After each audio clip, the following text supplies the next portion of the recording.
Bonjour à tous.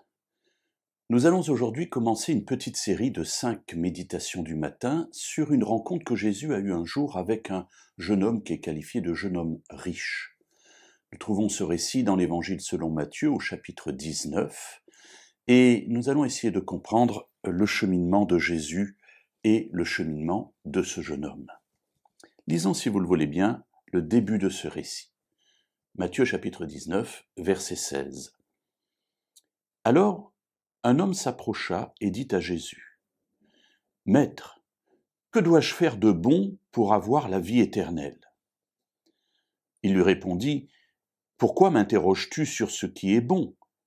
Un seul est bon. » Alors voilà cet homme qui s'approche de Jésus. Donc déjà, cela veut dire qu'il reconnaît en Jésus une autorité, qu'il accepte de recevoir de lui des conseils pour sa vie, et il vient l'interroger sur une question fondamentale qui, par parenthèse, ne touche pas un grand nombre de nos contemporains. Beaucoup de nos contemporains ne comprennent pas la perspective d'une vie éternelle. Qu'est-ce que c'est ? À quoi ça sert ? Pourquoi ? Et je pense que c'est déjà quelque chose d'intéressant pour nous dans notre direction à avoir, dans nos contacts avec ceux qui nous entourent.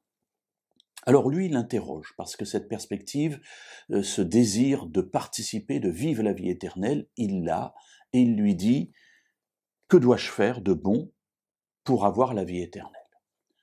Cet homme a déjà conscience que pour aller dans la vie éternelle, il faut être plutôt du côté du bon. Et il faut faire des choses bonnes, c'est-à-dire il faut avoir des actes qui soient remplis de bonté. Mais sa formulation est quand même assez restreinte. Qu'est-ce qu'il faut faire ? Est-ce qu'entrer dans la vie éternelle n'est qu'une question de faire ? Nous aurons l'occasion au cours de ces 5 méditations de voir la réponse de Jésus. Cette première réponse qu'il lui donne, c'est « Pourquoi m'interroges-tu sur ce qui est bon ? Un seul est bon. » Et Jésus dirige tout de suite le regard de ce jeune homme vers Dieu, car dans la Bible, Dieu seul est bon. Et il lui dit, si tu veux faire des choses bonnes, eh bien il faut que tu sois en relation avec Dieu, parce qu'un seul est bon. Et c'est la première réponse de Jésus. Que dois-je faire de bon pour hériter la vie éternelle ? Eh bien Jésus lui dit, avant de parler de la vie éternelle, si tu m'interroges sur ce qui est bon, il faut que tu te tournes vers Dieu, parce que lui seul est bon. Et si tu m'interroges sur ce qui est bon, peut-être est-ce que tu peux discerner au travers de moi quelqu'un qui, au minimum, vient de Dieu.